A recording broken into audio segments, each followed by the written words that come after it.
Welcome to Live Fully, an ETHA Naturals podcast. I'm your host today, Victor Chung, and with me is co-founder and fellow host, Alexander Karp. You're also my good friend, best friend. I guess I should mention that too. Yes. Good morning. And I'm trying to talk into the microphone and look at you sideways because we are sitting next to each other this time. Side-eyeing me today? Well, we're not sitting across from each other because I know. Look at this, huh? We're in this. We've moved up in this world a bit. So we're in a professional setting. sound studio. That's what they're called. Cool. Yeah, and we're pretty excited about it. I feel like a little bit more important, I think. Good. Climbing up in this world. That's right. So, and today we have a guest with us. Yeah, maybe some people might know him. Yeah, so we are so lucky to have an amazing human being, a personal friend of ours here. His name is Danny Way. Good morning, Danny. Thank you guys for having me. Yeah, of course. No, thank you for coming. Excited to talk to you guys and get into this story conversation about the project we're working on. That's right. So, yes, we do have. It's not just us chatting, having a good time. We're actually gonna talk a little business, a little shop too today. So yeah, and it's all Kratom related, per usual with this podcast. And thank you, Danny, for giving us the opportunity and the reason to upgrade to this facility and bust out some cameras and do a little recording and work out a little bit too, trying to get a little swole. I was gonna say Kratom is life because that's all we do, and it's like I think it's our new. We should put that on one of our T-shirts.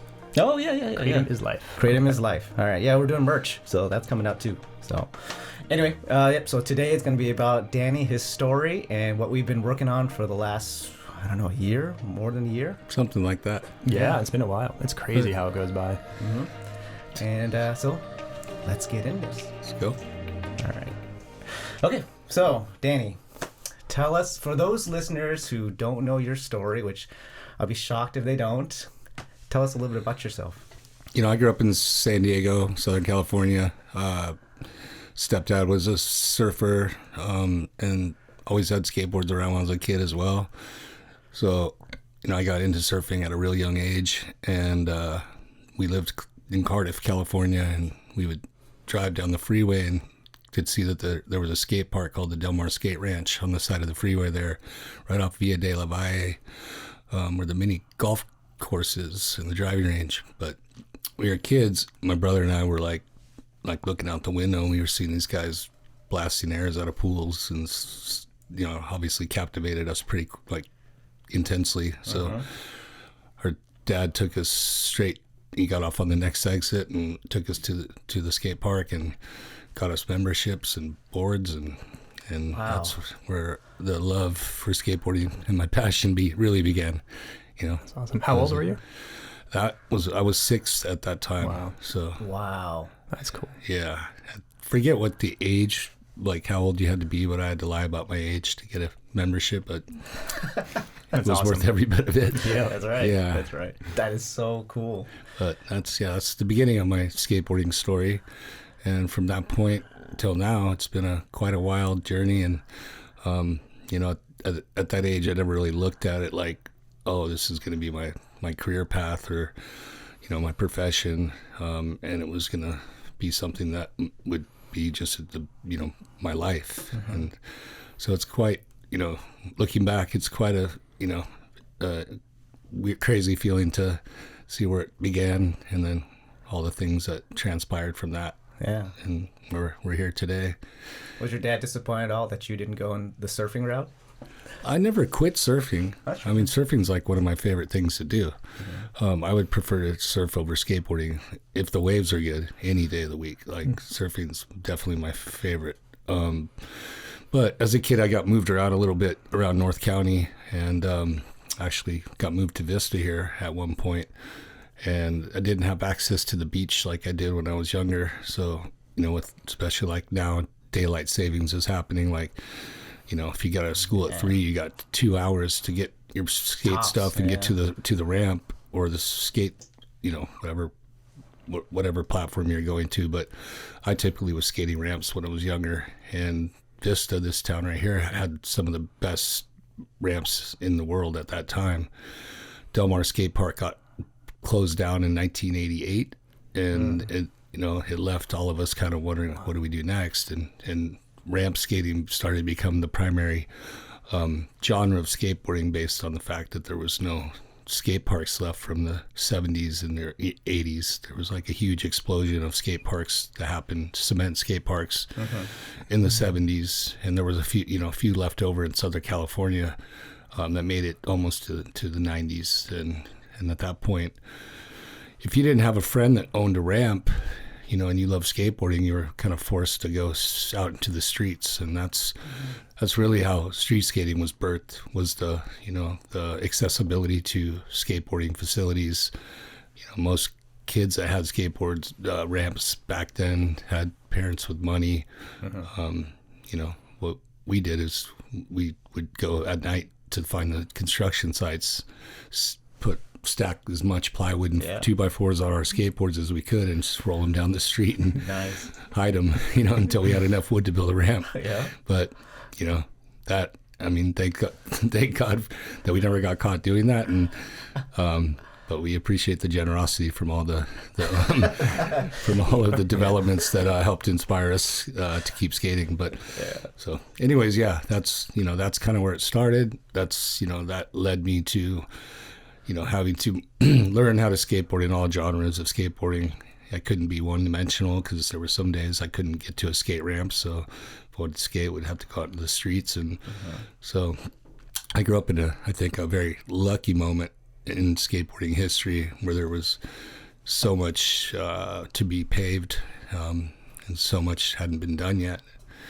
And, I felt like that was such a huge catalyst to my ability to see all these different visions of what could be done and what was possible, and kind of led me on a path of exploration, I would say, of possibility.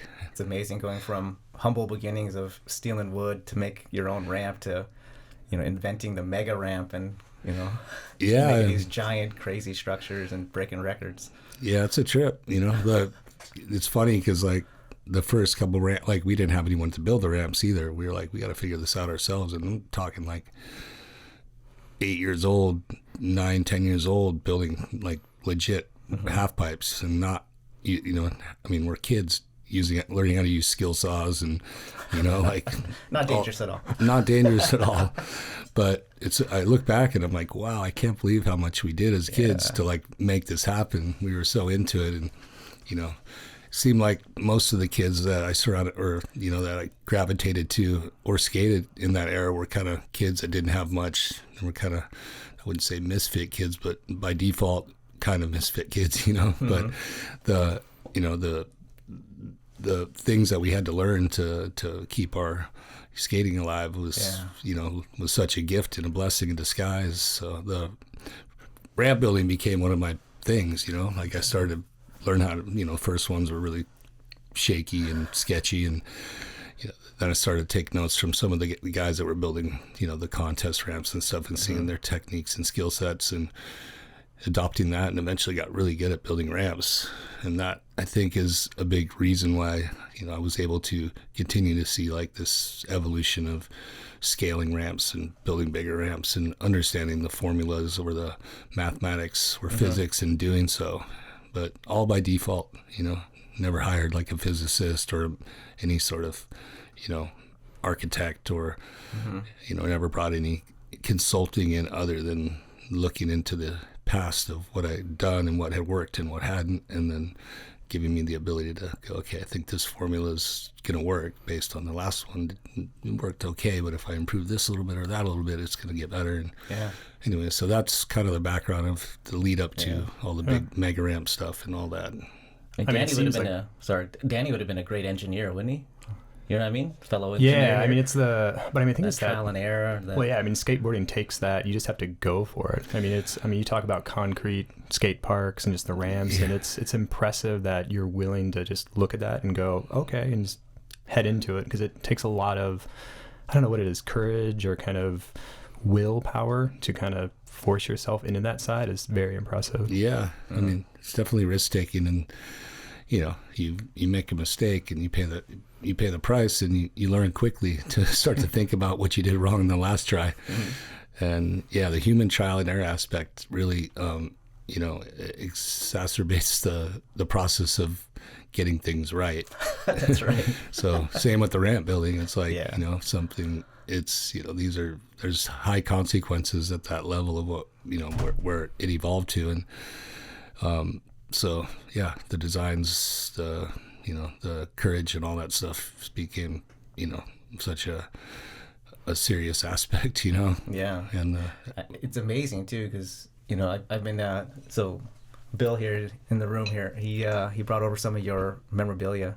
Oh, So cool. some old magazines and Yeah. clippings and all that. So I got a chance to kind of go through it and fanboy out a little oh, bit. cool. Yeah. There's And I love seeing, like, you were talking about that, not just doing one thing. You're in that, you've done the street skate, you've done ramps, you've done kind of all of it. And I was really impressed to see, as I was reading through these articles, you know, different folks from different parts of skateboarding genres were, you know, praising you for their thing. So like, you know, cool. legends in like street skate were like, Danny's the man with, you know, in my field. And so it was really cool to kind of see the breadth of your work.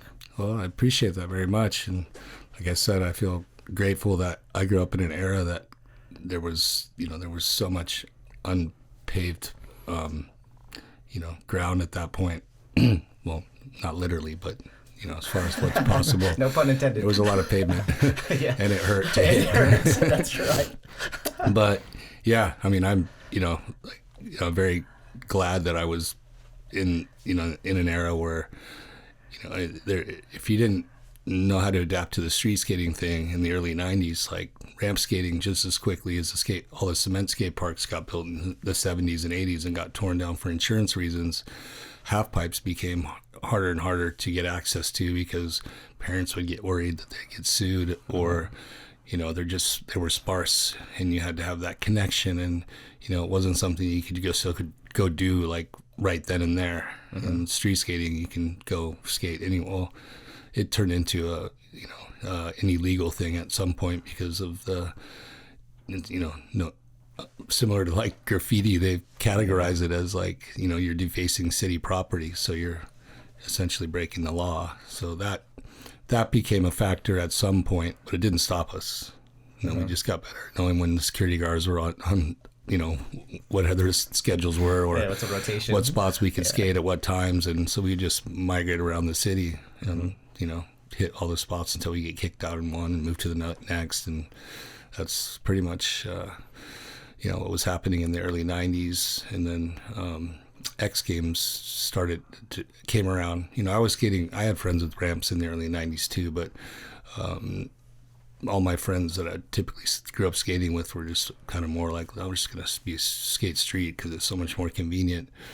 So I'd like to hang out with my friends that were skating street when I would, you know, I'd get kind of lonely at the vert ramp sometimes without my hometown friends. I had other friends that were from other towns that I'd skate with, but, you know, that was my crew when I was a kid. So I was like, anyways, I would find myself gravitating to the street skating thing quite a bit. But in the mid 90s, X Games pops up, and, you know, vert becomes a thing again, and vert ramp skating, and started to you know, look at the future of that.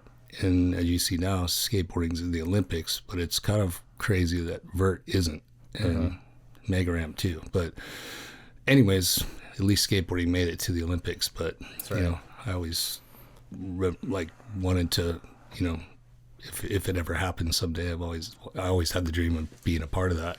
Yeah.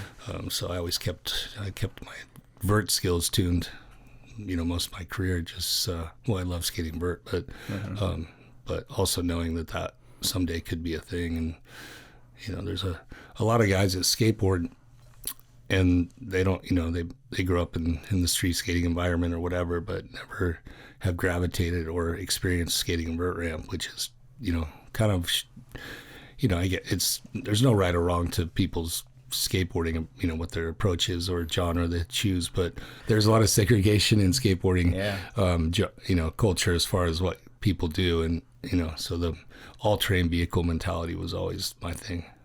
Yeah, but that's awesome. Anyways, that's a little bit about some of the history. I love hearing when after you got famous, and everyone knew who you were, you'd still make time to go out to the street. And so I read this whole article about, can't believe Danny Way is here, hanging out, putting in hours and sessions with all the kids around here. And that was my favorite article I read of all of them.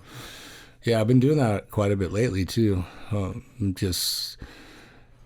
We had our own warehouse for years with an amazing vert ramp and street course and the whole deal. DC used to fund that, and through a couple acquisitions, they cut budgets, and we had to get rid of our indoor skate park, which was such a blessing to have for as long as we had it.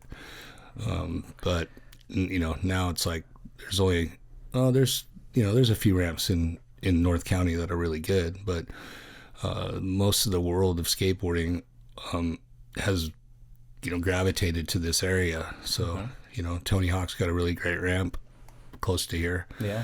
But if you go to Tony's, it's like there's 20 to 30 people skating every time, and it's a little chaotic. So I typically kind of shy when I skateboard. I like, especially if I'm trying to work on new things or come up with new ideas, like the trial and error process of that. It's kind of a personal process, and it's I feel a lot more comfortable when there's not a bunch of eyeballs on me. It's I can only imagine how hard it is for you to stay like inconspicuous, I mean, also how you stay doing these activities for so long, for so many years.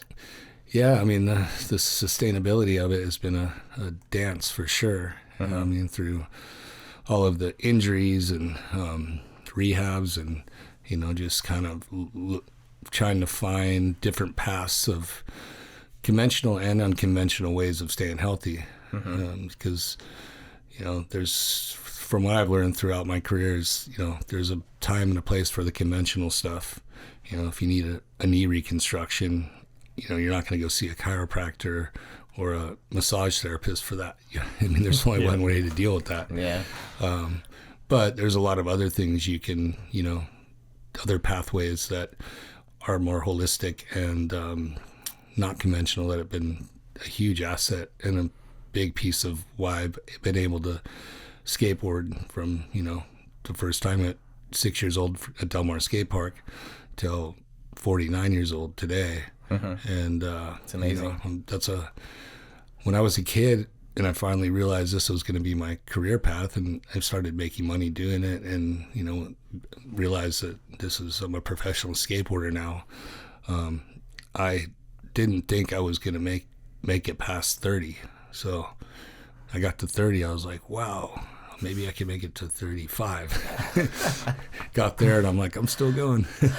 But it's been, like I said, the consistency and there's been a lot of things that have happened throughout my career that have been, like a blessing in disguise. That in the moment you're like, this is the most horrific thing I could be dealing with injury, and just whatever it is, trying to find this type of, medical help or guidance, and, having to jump from one person to the next, and the time invested, and, the ups and downs of having hope that you've got the solution and then you don't. And then you're like, okay, well, what do I do next? Who do I find? And there's, in our sport, you're pretty much out for yourself. I mean, they say, oh, here's the plan B skate team or whatever, but the reality is you don't have everybody out there at once. Everybody's out there doing their own thing, competing against your, with your friends and your team riders and everything at once. Yeah. So, like traditional ball sports have a staff or contracted therapists and doctors and stuff that are, basically, if you sign a contract, we'll say with like the Lakers or something, they have staff doctors. They keep you inside their network, and for security reasons, that they know that their players are getting the treatment that they trust or whatever. Yeah. But there's a lot that they don't know, some of these organizations, and there's a lot more out there than what is offered to some, even the best ball players in the world. So yeah. And I feel like in our culture, we've been able to seek out, more exotic ways of doing things, and find just different people, healers, practitioners, doctors that have a different perspective than, most of the traditional or conventional ways of dealing with things. Yeah, it's almost out of necessity. It's it's like, and you have to find that, you have to fight for that yourself. It's not handed to you on them. Here's like, oh, here's a bunch of guys that are assigned to you or taking care of your health and wellness. It's like, you don't get up and do it yourself. It's over. Yeah. So that path has been very beneficial. Like I said, there's been a lot of pain and injury, but the irony of some of those situations and the process of overcoming them is builds character, builds confidence and your knowledge base. The thing that is I was very impressed with, we're in this space of natural medicine and botanicals and health, and we we live and breathe it constantly. Hey, by the way, we should toast. Cheers. Huh? Are we cheers? Sorry, we forgot to do that. Normally we toast in the beginning. Transition into health talk. Yeah. Cheers. Cheers, everybody. 3 different forms of kratom right there. Yes, I just took our kratom extract smoothie. Yeah. I'm sipping on a refresh. And I'm doing some kratom tea bags, so I'm the most pure and clean version. Very true, yeah. This is raw kratom right here, baby. So one of the things that I was a little surprised at was when we started talking about kratom and health, as much as us, if not more, because of your history with. And medical procedures, surgeries, like it extends to a vast, wide range of, like to your point of, there's a place and time for all forms of medicine. Yeah. And just your ability to know what works for you, what helps and what doesn't. It's very impressive to keep that knowledge base. Yeah, I mean, it's not kind of surprising. I mean, that's kind of how your career went too, where you had to figure it out, right? Building a ramp from scratch.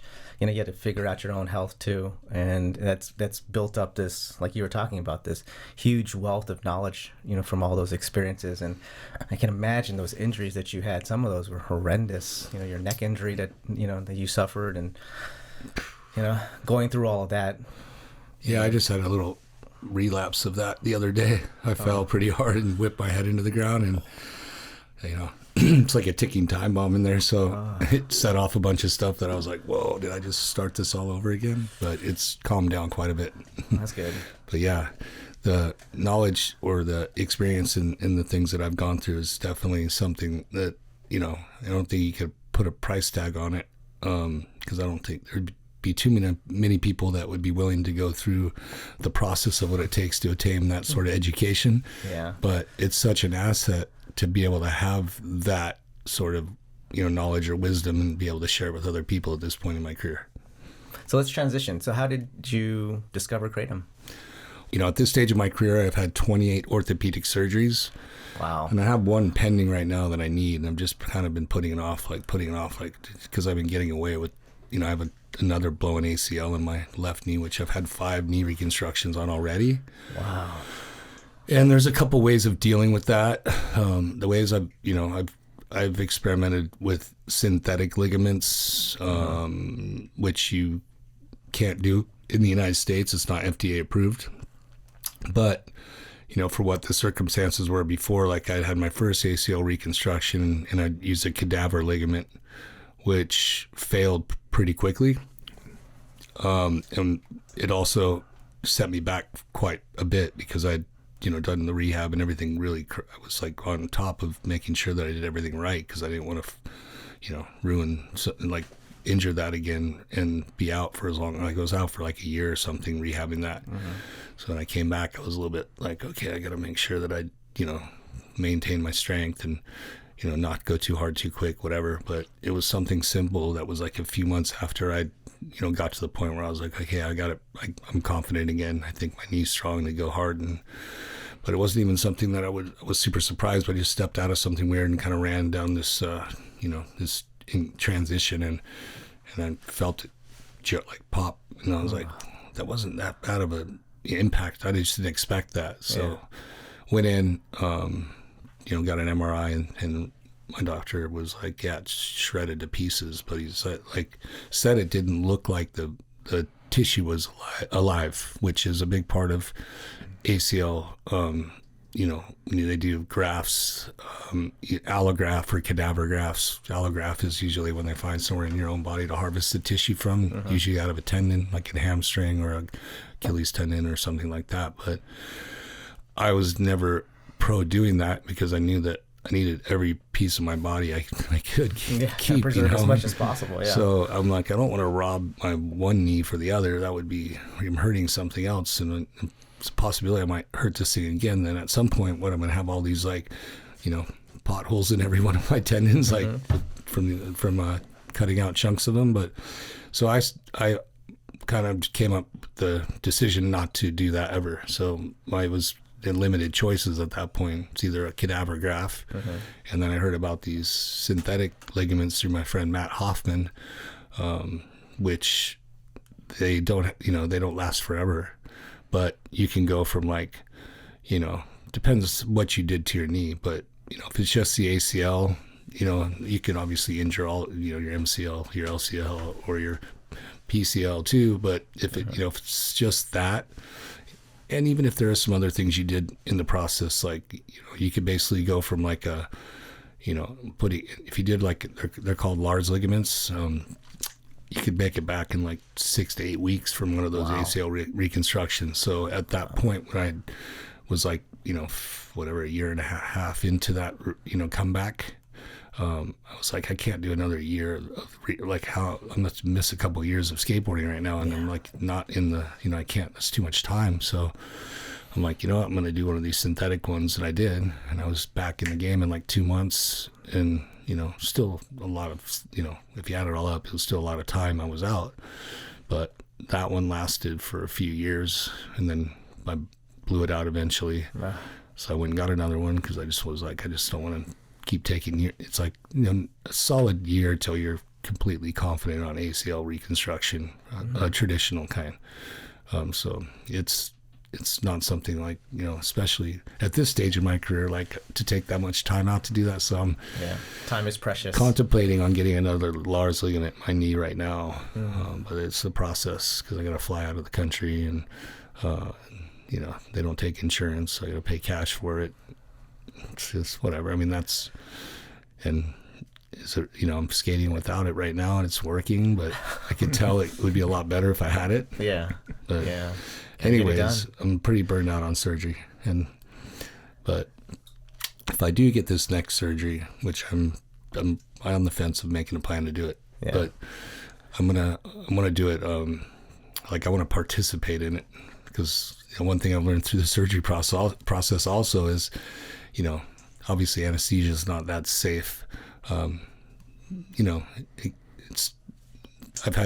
been put under quite a bit. You have to sign it's a release form that says, for sure. Well, you got to sign the thing that says you can die doing this, and so that's a little bit scary right before they put you to sleep.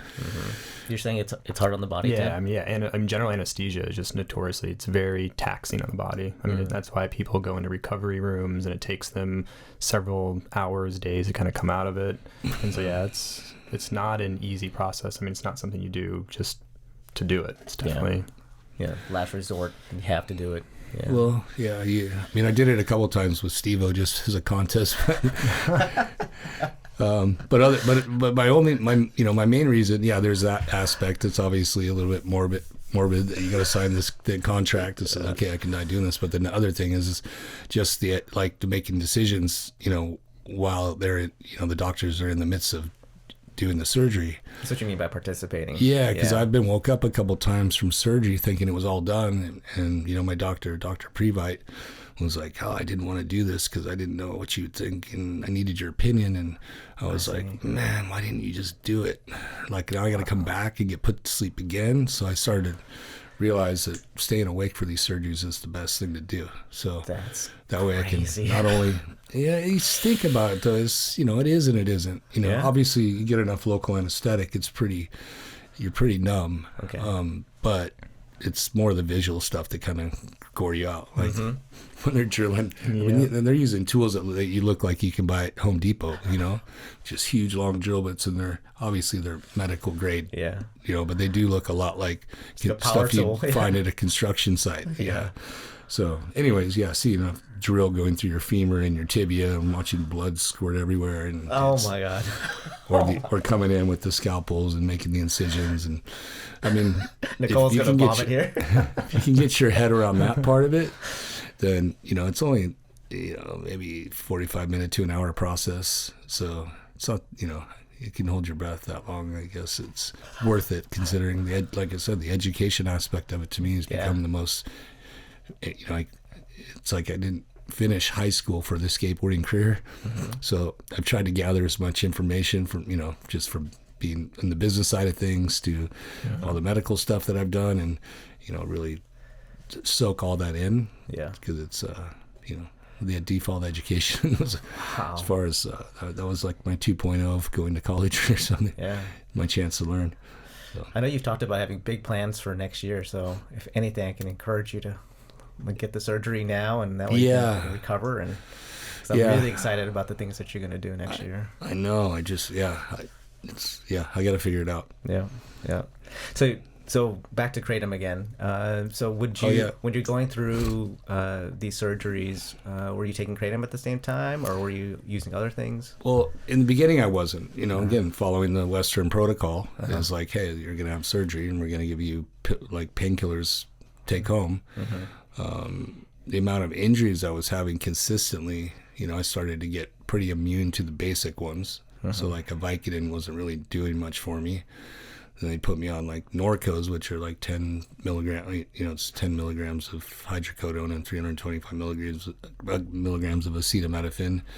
And Vicodin is 5 milligrams of hydrocodone and 500 milligrams of acetaminophen. So, the blend of Tylenol is a little less, and there's a little bit more hydrocodone in the Norcos. So that's like a step up, and then after that, then you move into like Percocet, which is oxycodone and acetaminophen, and then you can go into the oxycodone where it's just straight like OxyContin, and so you can climb that ladder pretty quickly if you're, because this isn't chasing high type situations. This is literally being in agony. Some of these injuries, the amount of inflammation, and some of them, I've had infections after surgeries, and some of the most intense pain that you can imagine. Like the worst toothache you've ever had, just pounding, and you're just like ready to rip your hair out type situation.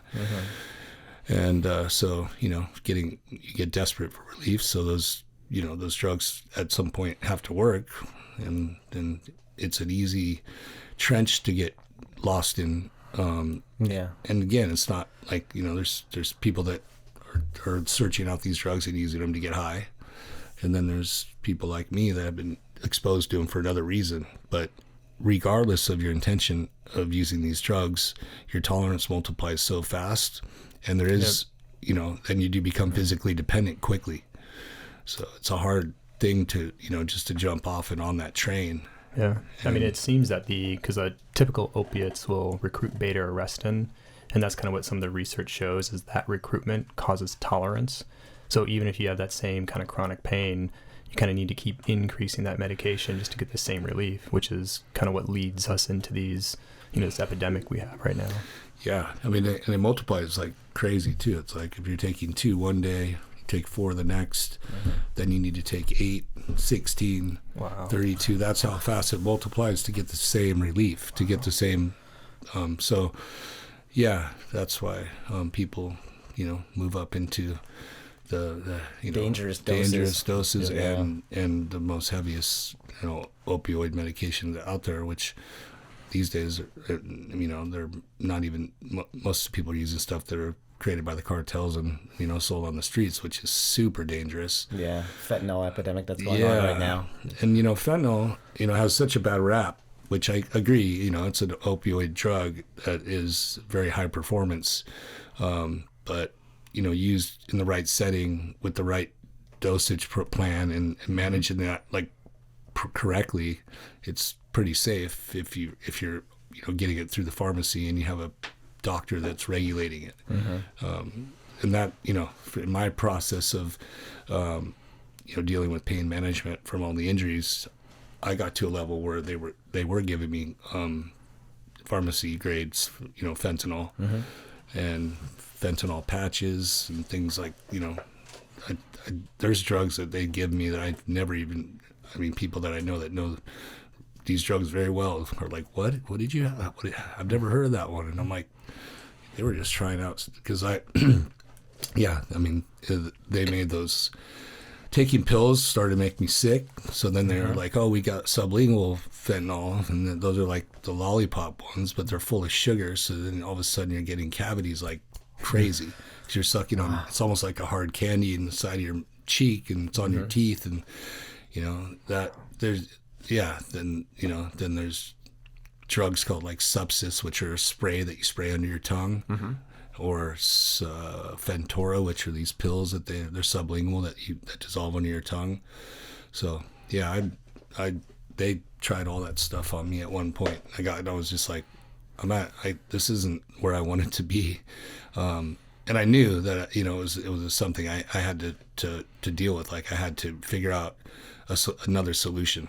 Yeah. You know, I knew it wasn't sustainable, and it's not where I wanted to be. And, you know, out of agony and desperation in these situations, I was like, what else am I going to do? You know, not get hurt anymore? I wish that was possible. Yeah. Am I going to retire? I don't want to. So what's the next, what is there out in the world that could potentially help me, and keep me away from, you know, having to need or to want or to ask for opioid pain medication? Yeah. So my doctor and I we talked one day. I remember we were talking, you know, we were just at a point where he was like, you know, your tolerance is getting so high that it scares me to know that you could get hurt. And if you're not completely conscious or something, they roll you into a hospital and they lace you up with like a high dose of something through your IV or whatever. Like, it could kill you. And just from their lack of education on knowing where you're at. Or how much is in your system. Yeah, too, and, like any of that. So, and he's like, you know, and, you know, he didn't want to enable me to end up in, you know, obviously he didn't want me to be a drug addict. I didn't want to be a drug addict and be prisoner to those drugs either. So he was like, well, let's get you off this stuff. And just luckily, one of my friends right around that time, he had the same doctor, so we talked a bit about the pain management situation, because he had a pretty bad back injury that he was dealing with for a couple of years, and he was waiting for this surgery to come online that wasn't FDA approved yet. But he was basically, you know, medicated himself because he didn't want to get his back fused, and he was like, I found something I think that it'll benefit us both, and I hear that this is a great way to deal with pain, and I'll send you some and try it out. And so you guys are both experimenting at the exact same time? Yeah. Wow. Okay. Yeah. It's just like, Just like us. So he sends it to me, and this is after when I had that talk with my doctor that one day, he was like, let's pick a date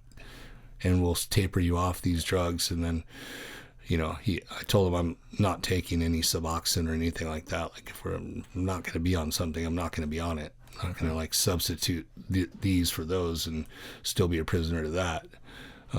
So I went home that day, and, you know, I didn't tell him I was going to start. I was just going to cold turkey to stop everything, you know. So I went home and I did that. So it was like, you know, a month later. And it was a really hard thing to do by yourself. He was like, I've never had a patient do that. They're usually like a protocol to how we can, you know, wean you off these drugs seamlessly. And, you know, and they like to use obviously the Suboxone and things like that, which aren't really, to me, it's not like you're getting out of you're still a prisoner to something. So that wasn't really that appealing to me. I was just like, I know I can do this.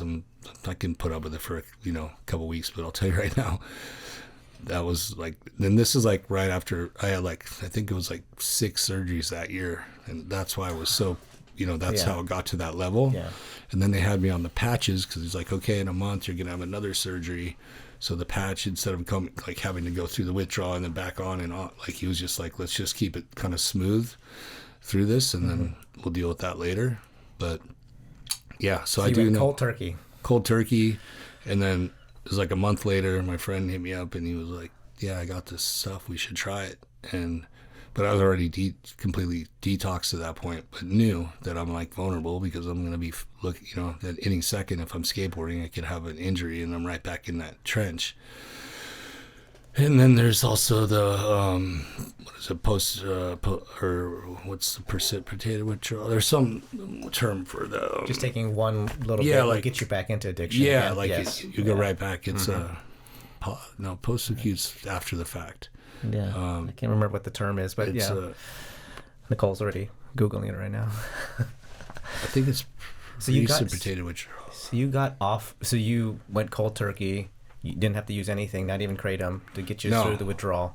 Wow, just sheer will and just toughing it out. I was like, if I can go through all this agony of all the other things, I can deal with this. Wow. And I was just ready for it too, because I wasn't very happy I was in that place at all. I was not like this wasn't what it was supposed to. Like nobody warned me that this is where it would lead. Yeah. You know, at that time they were just giving those drugs out. So one of the companies that I was getting those subsist sprays from was like giving them to me for free. Like they were just like sponsored me. Like, I mean, these are things that like your insurance look at and go, he doesn't need that, but they're sending me it for free, like just to keep me on it. Yeah. And I was like, that's so wild. See, my assumption was that you used Kratom to get off of. Wow. Okay. I wish I would have known about it a month earlier, but I already got through that withdrawal on my own with nothing. Yeah, because that is. I mean, we've talked about it before. It's one of the top reasons why folks use Kratom. Yeah, and it's a growing reason. About 1/3 of the people that use Kratom are using it for opioid use disorder to take themselves off. Yeah, I mean, I knew it had that, and at that point, I was having some post-acute withdrawals too. It wasn't like even after a month. They were like, I'd go through little phases where I'd be like, well, I'm feeling kind of off right now, and so then I started, and I was trying to start skating and all the things again. Mm-hmm. So I started, trying the Kratom when I needed it, and realized, from that point on, I was like, I think obviously the effects of Kratom are way I mean, if you can't put, fentanyl against Kratom or something, it's like, but it's just enough, it's like, I trust it as far as it's, taxing on your health, versus like the benefits and the risk that comes with anything that you take. Yeah, like if you're taking, a handful of Advil every day and Tylenol, like that's so taxing on your liver and your stomach. And so even at that level of pain pills or management, I thought, if I'm going to be taking anything, it needs to be, something holistic. Very holistic, and something that I know that's not going to be taxing on my, on my system like that. Mm-hmm. So what was your first experience like then? Was it powder form? Powder form, right? Which I didn't read the instructions very well. My buddy sent it to me, and he explained the whole it was like explaining the whole toss and wash things. Like, put this much in your mouth and then chase it with water. Yeah. I put it in my mouth. I thought it was supposed to dissolve. Oh. So I'm sitting there for like probably 30 minutes with my mouth full of this stuff, and I'm like, it's not dissolving at all. Yeah. And then I had to sneeze. Oh. And it went into my lungs. The burning. Yeah. I was gagging and coughing and puking and. Yeah. Oh my God. We've gone through this similar. I mean, even at the time, I think we'd been using Kratom for probably a year and a half, and then just with that fine powder. Every once in a while, you're mid you're mid swallow, and someone says something, it's like, what, and it just goes everywhere, coughing. It's terrible. That was my first introduction, and I was like, man, I don't know if I want to try this again. Yeah. So, but I did, after that experience, it took me an hour to recover probably from that, and to where I was able to give it another try. So the second time I was way more precise and did the right way, but and then I realized it was like, felt like it had just enough sort of effect or ability to take the edge off of some of the achiness that I was dealing with, that I was like, so you experienced pain relief when you took it. Okay. Yeah, because I was still in, at that time period, I was dealing with pain issues for sure. I mean, this is like after that huge run of surgeries, and that's, that was the reason why my doctor wanted me to reset, basically. He's like, we just went through a lot. Now we got to get you back down to ground zero. Mm-hmm. So. What was your friend's experience? He was trying it for the first time as well. Yeah, he did great with it too. He got back to pain that he had. Back pain. Yeah. But he got it to the point where he didn't need to take anything anymore, and that's the ultimate scenario. Yeah. So it's nice to use Kratom for maintenance, but just like anything, it's to get full benefit from it. Use it when necessary, and don't abuse it. Yeah, it's the holistic approach to health that we kind of advocate, and it's that one thing. Kratom for me helps with my back pain, and same kind of similar to your story where my back pain was a 9 or a 10, super debilitating. Yeah. Kratom, it doesn't make it go away 100%, but it kind of goes down to 2 or 3, and then I can go exercise, I can go do stretching, I can do those other complementary alternative health that kind of really helps me maintain. So now I use less Kratom than I did when I first started. Yeah, that's the beauty of it is like you're not, it's not like, I'm not looking to be completely inebriated or numb. I want to be present, and I want to have clarity. I want to be able to go out and do the things that I want to do. I want to be able to beyond that. You're not only athlete, that. Yeah, but you're also trying to be. Yeah, and I need clarity, and I need my confidence, and I need consistency. With with my energy and moods and stuff like that. So. Mm-hmm. That's been a huge part of it too, that I realized that, it doesn't just, obviously pain is one aspect, but, just mood, energy, things like that. Yeah. It's definitely a great, vehicle or substance to pick you up a little bit. I'll hit a little Kratom before I go to the gym sometimes, and go from kind of trying to talk myself out of it to, all right, I'm ready to go now. More motivated is how I feel. Yep. Yeah, that's been my story. I had chronic pain for a long time from doing mixed martial arts and just being slammed and breaking my back a couple times and knee problems, all that stuff, and just living with chronic pain. Nowhere near your level, but I never had to go into the opioid world, but Kratom was my primary use case was for pain. But thankfully, I've been able to recover from all those things, with stem cells and all kinds of things that Alex has taught me over the years. And so now I don't have any chronic pain, but I still use Kratom to a much less degree. But for what you're talking about too, the kind of, I love it in the morning. I just get, we're all three of us. We're drivers. We're trying to achieve a lot, and we have a lot of responsibilities. We have a lot of aspirations. You can't just phone it in for the day. Yeah. And so I love that when I have Kratom in my system, it's like, boom, I can go and I can get that morning workout in the cold, 5 a.m. Yep. And then take, just attack the day, do podcasts like right now. And I also find that exercise is the best potentiator for Kratom. Oh, and so a lot of people talk about, potentiators of kind of, can I take something else that enhances this effect that I'm getting from whatever it is? And for me, I find, I take a little bit of Kratom, kind of gives me a little bit of motivation to go work out. And when I start working out, then maybe it's the, my own dopamine, my own endorphins kick in, and that just seems to really kind of be who I am. But it's kind of like that start to getting to what I want to be myself, versus I'm not really dependent on this and trying to get more of Kratom. It's kind of like it allows me to get back to my life and do what I want to do. 100%, yeah. And so how long have you been using Kratom? It's been since I first discovered it. Yeah. I think 12 years or 10, 12. Wow. Close to, okay. Yeah. At least using Kratom longer than us. Yeah. Yeah. We've been using it for what, 7 years? 7, 8 years about. Something like that. Yeah, it might be a little over. Yeah, I forget. It's definitely 10, I think 10 maybe plus years. 12. Wow. So now fast forward to kind of today, maybe a year ago, and we were introduced to each other through Bill over there. Yep. So what got you into wanting to do all the things that we're doing together? What got you into beyond just using Kratom, but wanting to be part of the Kratom world? Or not just Kratom, I guess, more just the botanical wellness world? Well, I mean, I have, an entrepreneurial sort of personality. I see opportunity and see space that, or categories of products that you can see that there's some holes in that space. But Kratom, I just looked at I did as much, investigating as I could to like see what was going on in that world of business, because I was looking at it like, why isn't Kratom in vitamin stores and places like that, like sitting in the shelves in smoke shops? Seems like such a disgrace or disservice to how special it is. Yep. And then start looking at different ideas of how to market some products and tell the story to my community or anybody in the, I guess, action sports world. Yeah. Say, here's my story, but at the same time bringing a product that could be safe and trustworthy.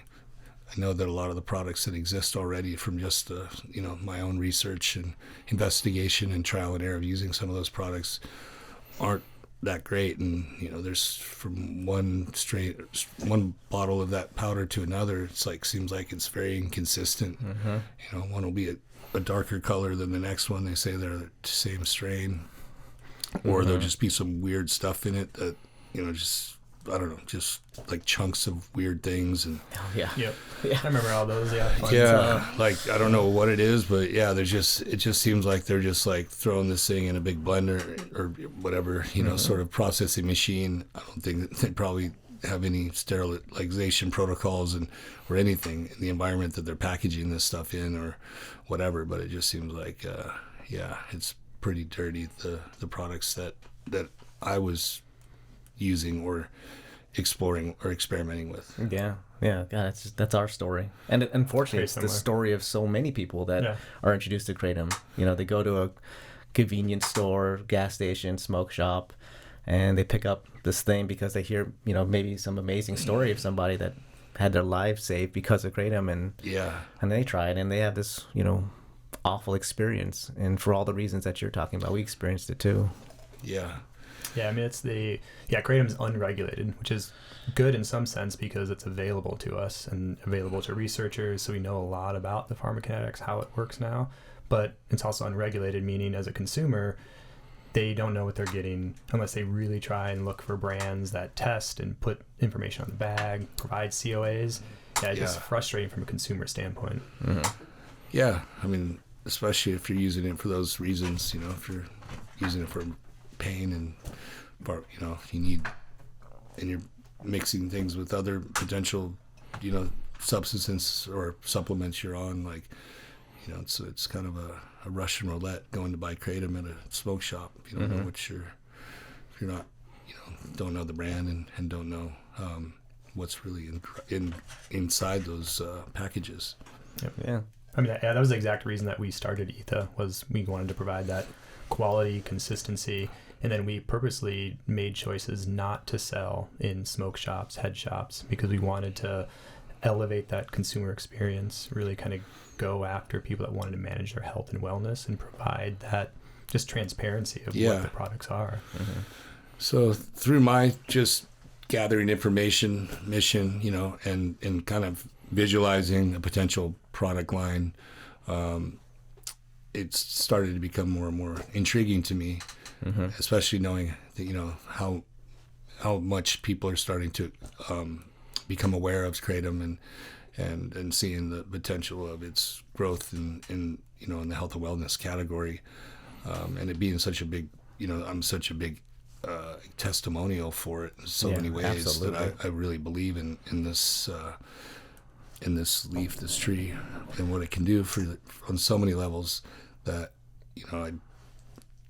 it led me to search far enough to find you guys through my buddy Bill here. Yeah. But that was like the ultimate connection, because I was like, wait, we're all speaking the same language. Yeah. And that was the cool part. That was super cool. Yeah. It wasn't just we've had celebrities or famous people want to work with us for endorsement deals and that kind of stuff, but and that's fine. But this was different.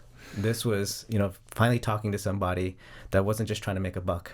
You genuinely use Kratom, and it helps your life in so many different ways. You've used it longer than we have. Yeah. And your goal of wanting to develop your own brand, matched what we do. So we said, well, we can actually deliver. Finally, someone sees the value in lab testing and consistency and putting in the effort to make a clean product. Yeah. You know, that's what Danny wants, and we can actually provide it for him. So this was such an exciting partnership. Yeah, I mean, I don't know. I feel like I got really lucky that I was able to run into you guys at that time period, because, you know, my brother and I were starting to get pretty serious about making a product, and there was still a lot I didn't know, or we didn't know. And you know, I've learned so much from you guys since we've met. Oh, thank you. And have a, you know, my knowledge base about Kratom at this point is much greater than it was a year ago. Although I had the, you know, the sort of right mindset as far as the integrity behind the products. It's just, yeah, like, how do you find, you know, it's these partners, potential partners or whatever, that are going to have the same mindset, that care about that aspect and would rather spend a little extra money, you know, cut a little margin to do the right thing, to give people that security and the safety behind products that they're consuming. Yeah. So that integral mentality, you know, speaks volumes about this brand, and it was very attractive to work, you know, try and move forward with a concept with you guys, and that's what's led us here today. And so what is the brand that we keep talking about? Right? What is this mysterious brand that we're mentioning here? Drum roll. This is E115 or Element 15. Yeah. This was inspired by, or the branding, the name concept was inspired by, you know, the alien UFO sort of folklore. The folklore of it all. Yeah, we're all kind of into aliens a bit. Yeah, but this was a Danny thing. This was yours. You came up with it, not us. Yeah, but we were super excited when you brought it up. Yeah, I just think, you know, I was looking at the products in the space, and I just think nobody's really done anything that stands out with the branding and the packaging. There's, you know, it's a pretty boring.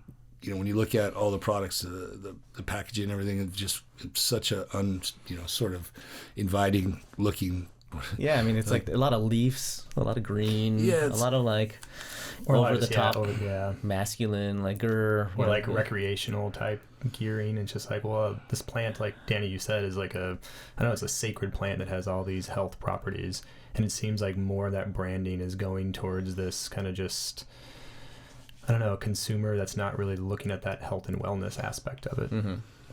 And, you know, obviously this plant's been on this planet for a long time. So, you know, botanicals and holistic medicine and stuff isn't necessarily perceived as the future, but it is. So in thinking about, you know, how much technology aliens have built, and, you know, their Element 115 is the fuel source that they've reverse engineered in UFO spacecraft. And that's supposedly what gives spacecraft the ability to transcend through dimensions, you know, through time and space. Yeah, manipulating gravity. Yeah, so if, you know, if you're, for my, you know, my perception on it was, it's a great name because it, you know, when you feel like, if you have Kratom, you can go feel the most unmotivated, heavy, kind of, you know, unenergized, sore, and all of a sudden now you're slipping through dimensions, flying. You're not feeling that much you're weightless, you know. So I think that's what really struck me. It does have like a meaning, I think, that makes sense for this kind of product, and I think that this kind of product we should be looking at it as a futuristic thing, even though it's so ancient. But it's, you know, it's placed in health and wellness. Like, this is the future, and this, you know, is oxycodone and fentanyl the future? Like, that's not, you know, like, what is not the future I want. So typically, I think people would typically look at something like this and expect it to look like ancient, you know, and sort of, you know, I guess very holistic or something, you know, with its branding and packaging. Well, I think you went the future route, which is cool. Yeah, because, I love it. You know, I think that is the future. Because I mean, I think importantly too, what we're talking about is it's not simply just going back to natural plants. We're taking the best of the Western world, kind of the analytics, the ability to understand what inside Kratom, which is mitragynine, painanthine, speciogenine, those molecules. Now we can use the technology, HPLC analysis, to quantify what's inside of it, and now actually provide that information. So we're taking the best of the ancient plants, we're taking our kind of modern science approach, merging them together to produce the product that is actually usable. So Reverse So it is the engineering this future, plant, yes. baby. I mean, honestly, whenever if I ever have something that I need to achieve for the day, I mean that's my go-to.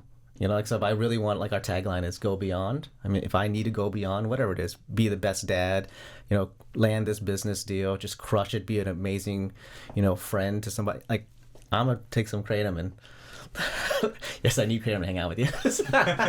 Sorry about right. I mean, So there you go. that's a little bit about the, you know, the reason why we went this direction. Yeah, Yes. I like it. And I I love like, it.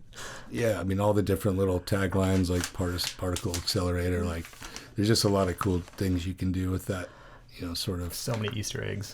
yeah, Yeah, it really is. and the colors and stuff, and yeah. So Danny actually worked very closely with us, like very, very closely, like in lab.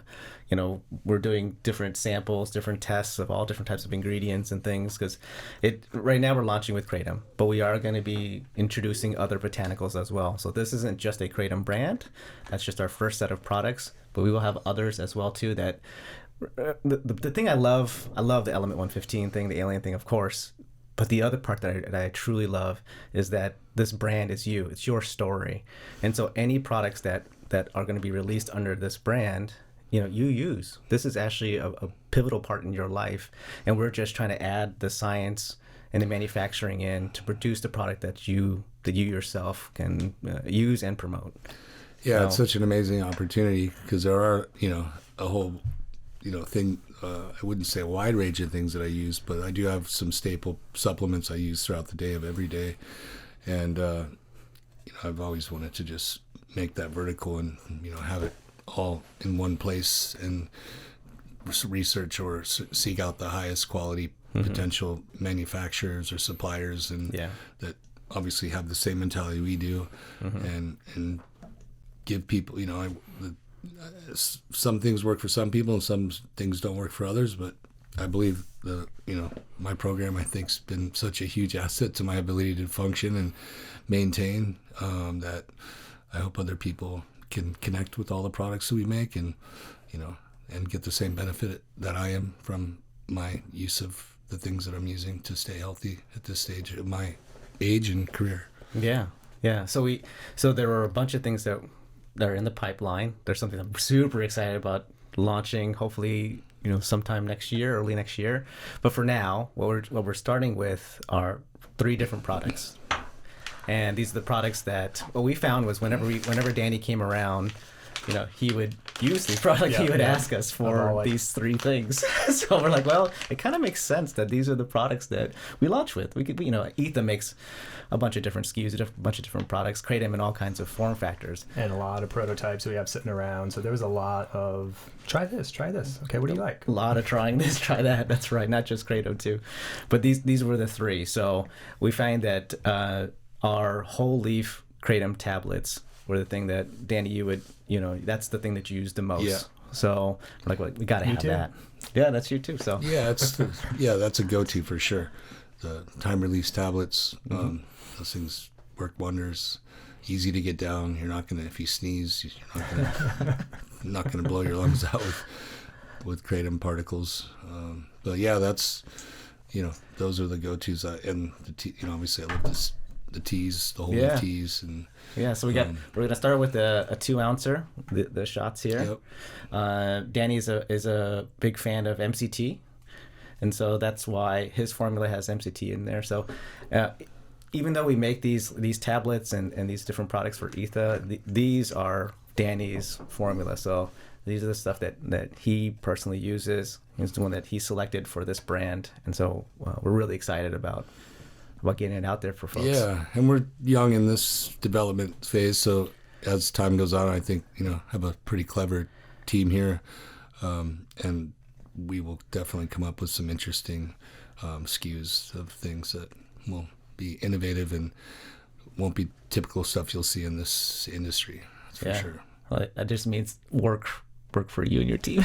That's good. We have some good partner labs now. I mean, we have everyone from Oregon State to a new group in San Diego, has a lot of robust long-term experience in R&D and design. So Nice. I think we have a really good team together. Yeah, we'll make it happen, Danny. We got your back. Looking forward to all the stuff that we got coming up. Yeah. All right. So the website is e115botanicals.com or e115shop.com. I'm sure you can just type in Danny Way and Element 115. It'll come up as well, too. E115 Botanicals. If you Google it, it comes up right top. It's Nice. It's nice. It's All very right. nice. So right now we have it as we're doing kind of a pre-launch. So we're putting together a cool launch kit of the 3 products. So we have our particle accelerator, those extended release tablets made of whole leaf kratom, and then we also have the 2-ounce shots. The Kratom Elixir. Yeah, the Kratom Elixir. And then we have some extract tablets as well too. So when you really need a pick me up, Yep. and really go beyond, that's the ticket. So Those are great too. so those are the 3 that we're going to be launching with. So if you go to the website, you can do a pre-order, get those launch kits while supplies last. We have a limited amount, but we're working hard to kind of ramp up manufacturing and provide these products at scale for everybody. So check us out. Let us know how you feel about the products. Another thing that I really love about the brand, Danny's actually writing a blog. So it's called Way to Wellness. And again, it's a lot of this is about sharing his story. And so he is working to produce this series of blogs documenting some of the things that he does to stay healthy and to continue this phenomenal career that's spanned decades. And I know it's not over. He's the things he has planned, guys, is so cool. I wish I could tell you. It blows my mind that he's going to do this. And I'm just happy that we're helping him to stay healthy and, just have we're contributing a small bit to making this dream and all the things he has planned a reality next year. Well, if you don't feel healthy, you don't feel inspired. So I'd say it's a big contribution, because the inspiration of feeling good is what gets you off the couch and motivated to make moves. Yeah. But yeah. It's going to be a great 2024. Well, I have a lot of work to do. That's right. And if we can get to the physical aspect of what I'm trying to do, that'll be proud. But it's good. The logistical aspects of some of the things that I'm trying to plan are a nightmare. So, yeah.